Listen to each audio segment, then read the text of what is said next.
In Feb of this year, I finished reading a book which I began in Jan of this year, and that book, my friends, is called Mastery, and it's written by Robert Greene. The difference between this book and other Robert Greene books is very simple. This is his best work. This is his most sincere work. I feel this is not an arbitrary book by any strength of your imagination, and I feel everything written in this book, the author gets on point. Don't mind my looking here because I wrote a long ass review of this on Amazon India, but I just wanted to read out some key points from that. So he's more than just insightful. He goes a step ahead by giving you examples of various successful masters in their respective fields. There are so many things you can learn from this book, but the elementary structure of the book is very simple. There are three phases in mastery. You have the apprentice stage/phase, you have the creative artistic stage, and lastly you have mastery. So it's step 1, step 2, step 3.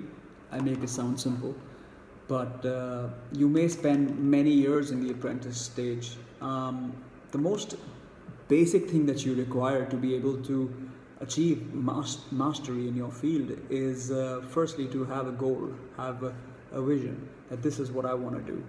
And I don't think that is easy to find something, you must find the purpose of your life in order to ensure that you're catapulting yourself to that level. Nowhere in the book the author mentions the term hard work, because when you do something you want to do or be beyond great at, there is no real energy required. The initial phases may perturb you or make you want to give up, but you must fight the social dynamics surrounding you. Many may have tried a field and failed at it. We must not allow our social convictions to make us settle down. We must look beyond. Before I sound any more jumbled up, let me tell you, it is not an easy book to read or sit through. I think a majority of you will try it, will like a couple of chapters, and they will just leave it to the side. I did something different with this book, my friends. I basically decided, I usually read ebooks, and that's what I do, but this time I decided to order the book, like a physical copy of the book, because of what I had heard about it. And funnily enough, there's a guy on YouTube who suggested that book. I know nothing about that guy, but it was in one of his top 5 books, and it raised my curiosity, like many things do. And there are quite a few examples the author shows, of people with average intelligence and success in life, and these include, Charles Darwin, Leonardo da Vinci, Zen master Hakuun, Benjamin Franklin, Mozart, John Keats the poet, Thomas Edison, scientist Michael Faraday, the writer Marcel Proust. Brackets, amazing examples given for him. There's a dancer, Martha Graham. She was kind of boring, but okay, I got the point. And then the jazz legend John Coltrane, and the pianist Glenn Gould. That one was interesting too. So it's not like he will speak about a person for a couple of paragraphs. He will speak about a person for 2 pages, 3 pages sometimes. That's one length of 1 page. And sometimes he will come back to that person at a different stage. So maybe he'll talk about them in the apprenticeship stage, where mostly what the apprenticeship stage involves, I'm gonna stop looking here. Mostly what it involves is basically finding a mentor and working through the nitty-gritties, and it may last for a decade at this stage, or 2 decades. Maybe you will never reach the creative artistic phase, which is the second stage in your quest for mastery. In the creative artistic phase, the author explains using various examples, so it's always interesting to these names that I just mentioned, these were what I remembered a month after reading that book. So I wrote this back in March of 2017. So all I'm trying to say is that the book hammers you and drills you with some knowledge. It might sound cliched in me saying this, but it tells you that everything that you think about yourself is untrue. And it just doesn't do that by talking about you, the reader. It talks about all these people and how they achieved something. You would be surprised at how unimaginatively restricting Charles Darwin's life and existence was. And Coltrane was another amazing example. And even Elon Musk he mentions in his book, Mind You. So all of these examples go a long way in making you understand. The creative artistic phase of this book, I want to say between 30% of the book and let's say 80% of the book is based on that, was just mind-blowing. It's very interesting. It's interesting because you, even though it's fucking long, you still want to read the whole damn thing, you know. And his writing is so perfect that you feel that his words are gospel. Like every sentence rings more true and truth and true and true. In fact, he quells any, what do you call it, hesitation in your mind towards what's stopping you from achieving all that. And finally, when he reaches the chapter mastery and he talks about mastery, it's just insane. I read this book and I made at least 18 to 21 pages worth of, you know, medium-sized books. I wrote a pen and I did all that. I don't usually screw about with my books like that. I'm not about that at all. So this is just one time that I actually did this. And I don't know if I'm getting across to you guys, but it's just an outstanding book with a very questionable chapters on mastery. Because perhaps I didn't understand them at all, and I was just like, what the hell is he talking about? I don't get him. I don't understand where he's coming from. Is he being sincere? Is he being duplicitous? Is his motives contrived? None of that shit made sense to me, to be honest with you. Mastery, it's a complete blur. I've completely forgotten about it. But then this book is not something which you read like once and you're like, all right, man. It's not a Catcher in the Rye. It's not Crime and Punishment, which you read once in your life. It's perhaps the best non-fiction book I've ever read.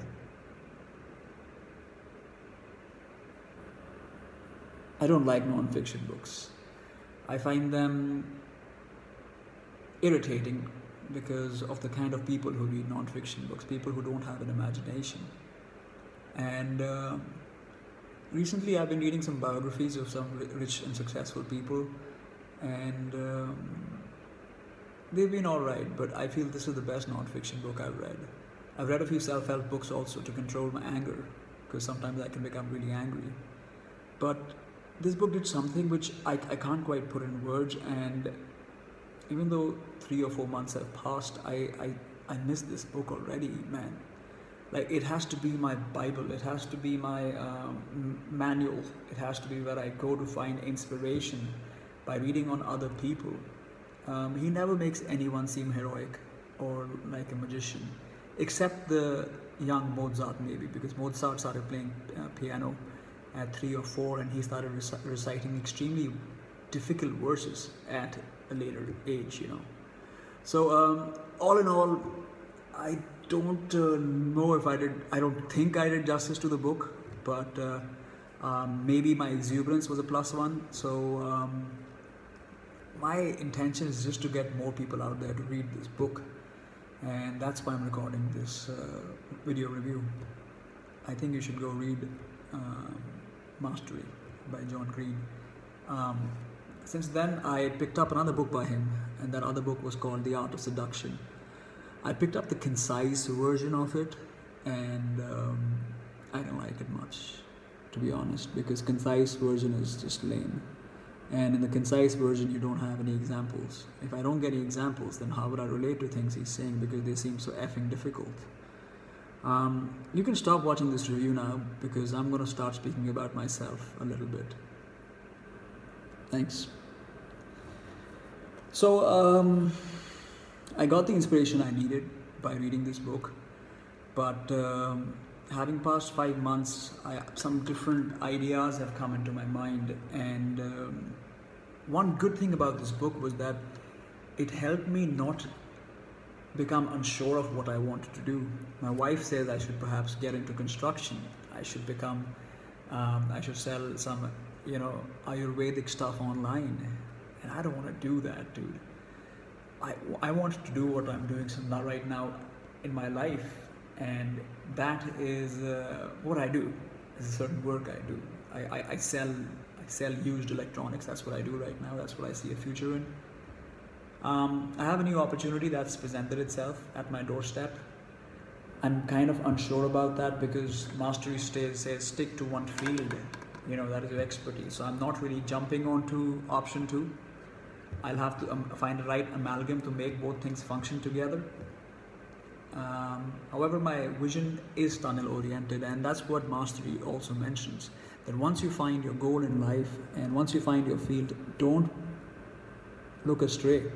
It could take you 5 years, 10 years, 15 years. Just know that you're doing the right thing, and not many men want to do that.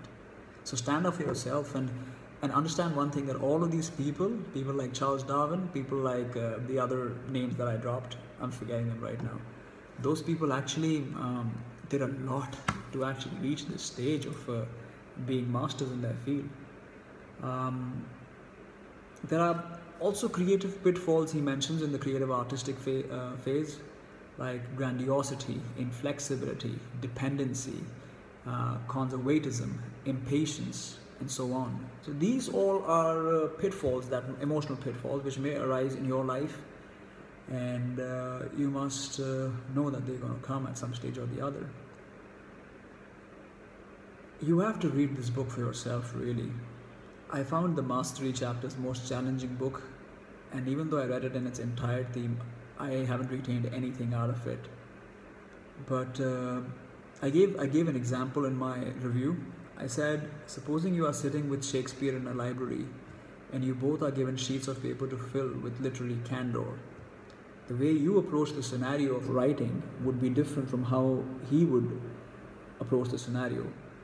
And the difference will be the education of 100 or so more years, because the way he approaches writing is from within and possesses a kind of mastery, a kind of sorcery, which is not easily understandable by me.